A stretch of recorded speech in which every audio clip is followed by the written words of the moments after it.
केंद्रीय मंत्री जीतन राम मांझी इस वक्त हमारे साथ बातचीत करने के लिए मौजूद हैं। सर, इस बजट में खास तरीके से एमएसएमई सेक्टर को लेकर के काफी बड़े कदम उठाए जा रहे हैं, उसको लेकर के आप क्या कहें? देखिए, प्रारंभ में ही मैं कहता हूं कि एमएसएमई एक ऐसा विभाग है जो भारतीय अर्थव्यवस्था का रीढ़ माना जाता है। और रीढ़ इसलिए माना जाता है कि चाहे तो उसका जीडीपी का मामला हो, या उसका मैन्युफैक्चरिंग का मामला हो, या एक्सपोर्ट का मामला हो, वो अन्य विभागों से आगे आगे है।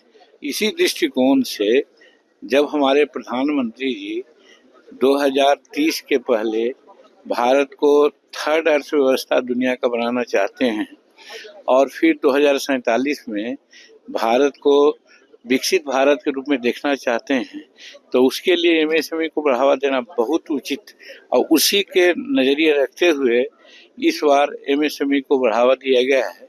उसका एक उदाहरण ये है कि 2025-26 में जो हमारा बजट था वो था मात्र 23,168 करोड़ का, और उसको बढ़ा करके इस बार 24,566 करोड़ कर दिया गया है। तो इसी से जोड़ सकते हैं कि कितना आगे इसको ले जाने की बात चल रही है।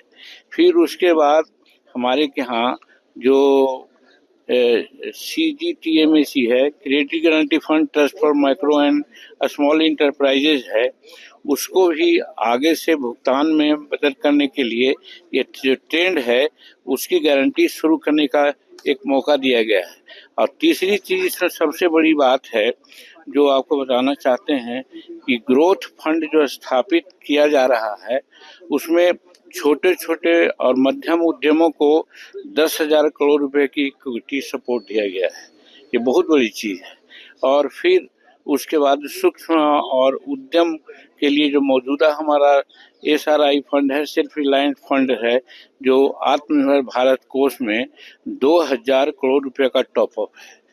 ये 2-3 चीज ऐसा है जिसे कहा जा सकता है कि भारत के इकोनॉमी को आगे बढ़ाने के लिए एमएसएमई को इतना बड़ा महत्व दिया गया है। उसके तहत एमएसएमई को बढ़ाने के लिए ये सब कार्य। इन सबके बावजूद विपक्ष ये कह रहा है कि झुंझुना है, डिब्बा बजट है, खाली है पूरी तरीके से। देखिए, उनका तो काम यही है, वो तो प्राय निगेटिव सोचते हैं। और आज करके यहाँ का जो हमारा विरोधी के लोग हैं उनका कोई मुद्दा पर विरोध नहीं है, विरोध सिर्फ विरोध के लिए करते हैं, इसलिए वो कहेंगे ही, क्योंकि उनके पास और कोई मुद्दा है नहीं।